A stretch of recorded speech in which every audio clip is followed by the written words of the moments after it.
Hello everyone, कैसे हैं आप लोग।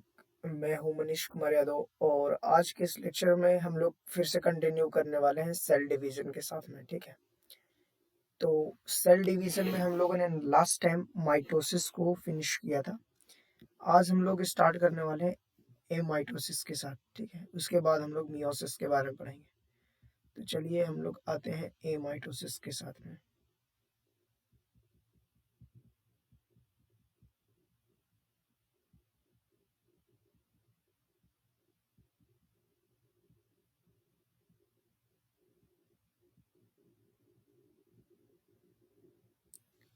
तो एमाइटोसिस जो होता है वो एक तरीके का डायरेक्ट सेल डिवीजन है।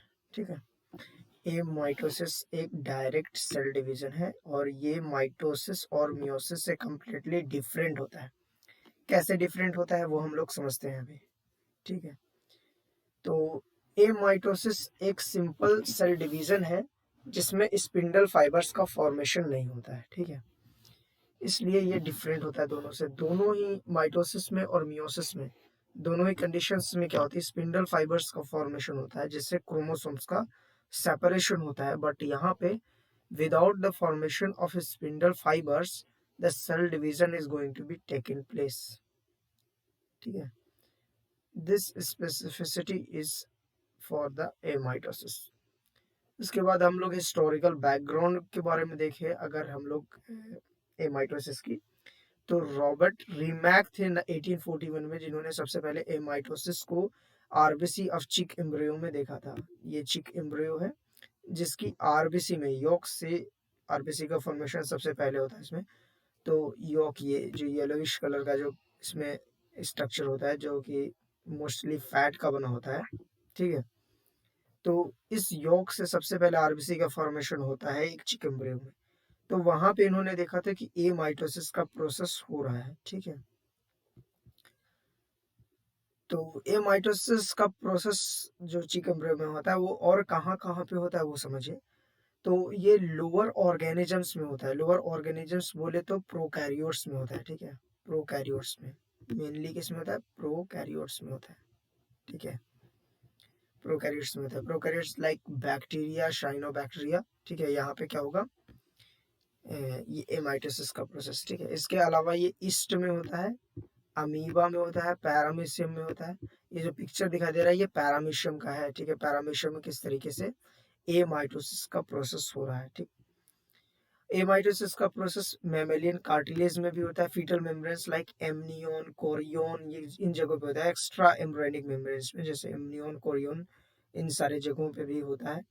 इसके अलावा जो सीड्स की एंडोस्पर्म होता है जो कि यॉक जैसे ह्यूमन में, ह्यूमन के एम्ब्रियो में या चिक के एम्ब्रियो में या अदर एनिमल्स के एम्ब्रियो में जो रोल प्ले करता है यॉक, वो सेम रोल प्ले करता है सीड्स में एंडोस्पर्म। ठीक है, तो एंडोस्पर्म में भी किस तरीके का होता है सेल डिवीजन, एमाइटोसिस। ठीक है, अब हम लोग समझते हैं कि एमाइटोसिस का प्रोसेस आखिर होता क्या है। ठीक है, तो एमाइटोसिस के प्रोसेस में नॉर्मली ये होता है कि जो न्यूक्लियस होता है ये सबसे पहले इसमें इलोंगेट होता है। ठीक, तो यहाँ पे जो हम लोगों ने जो जैसे साइटोकाइनेसिस देखा था वहाँ पे, ठीक है, ऐसा हम लोगों ने साइटोकाइनेसिस में स्ट्रक्चर पढ़ा था कि यहाँ पे इनवेजिनेशन होता था।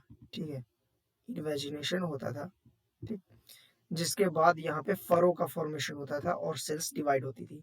सेम कंडीशन में जो पूरा अगर पूरा ये मान लिया अगर पूरा सेल है, ठीक है, तो इस पूरे सेल में सबसे पहले न्यूक्लियस में इन्वेजिनेशन होता है और न्यूक्लियस दो डॉटर न्यूक्लियस में चेंज होता है। ठीक, देन जब न्यूक्लियस का डिवीजन हो जाता है तो उसके साथ यहाँ पे जैसे यहाँ पे न्यूक्लियस में डिवीजन हो रहा है उसके साथ में यहाँ पे फरो का फॉर्मेशन हो जाता है। ठीक, किसमें, साइटोप्लाज्म में।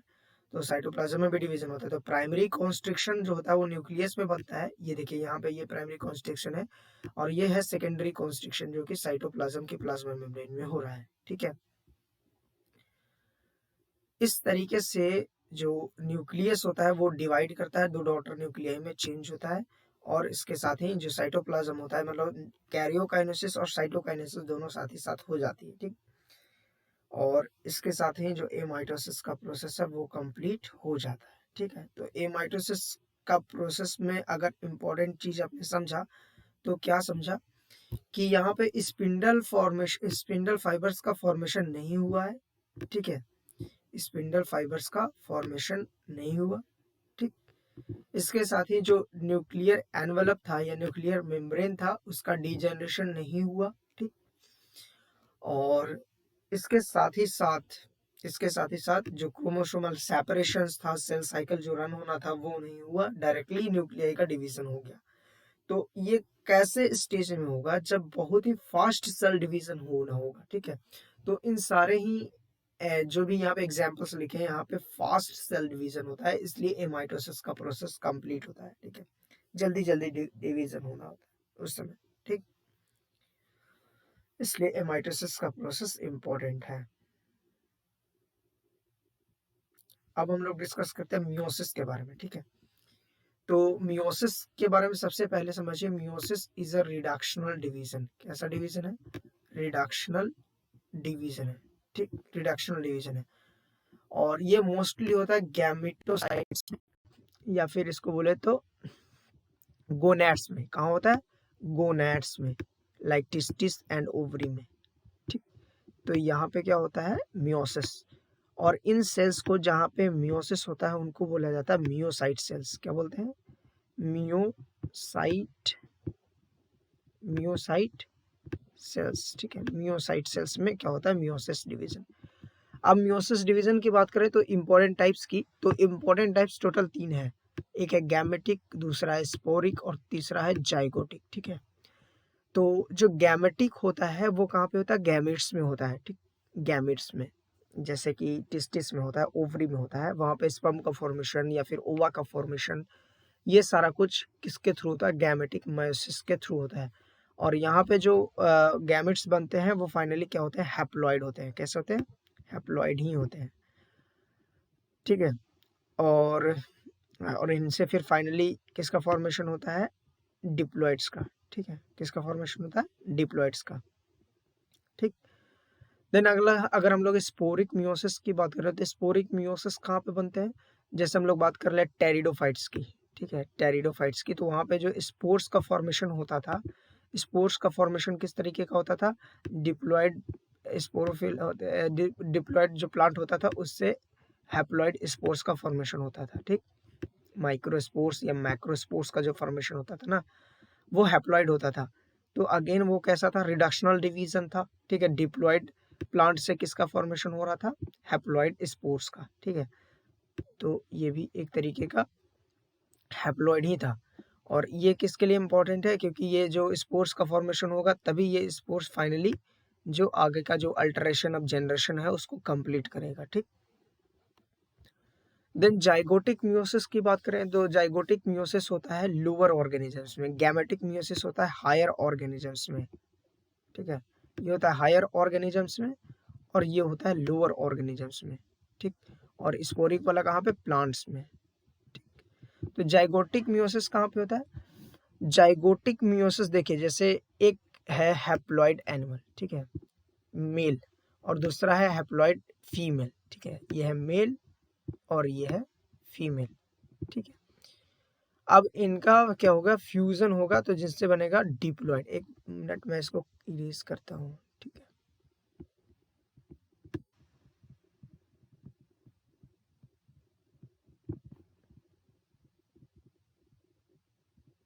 तो अब जो हैप्लॉइड हैप्लॉइड के फ्यूजन से क्या बनेगा? यहाँ पे डिप्लॉइड जाइगोट बनेगा, ठीक है। This is zygote. क्या है ये? जाइगोट। अब जाइगोट में क्या होगा? मियोसिस होगा और मियोसिस के बाद फिर फाइनली क्या होगा? हैप्लॉइड का फॉर्मेशन हो जाएगा, ठीक है। This is a normal process, ठीक है। जिनसे क्या बनेगा? ये बनेगा जो भी गैमेट्स बनेंगे वो जाइगोट से फिर क्या बनेंगे? गैमेट्स का फॉर्मेशन होगा, ठीक है। तो ये हो गया जाइगोटिक मियोसिस, ठीक है। और ये कहाँ पे होता है? It takes place in lower plants, algae, fungi, इन सारे जगहों पे, ठीक है।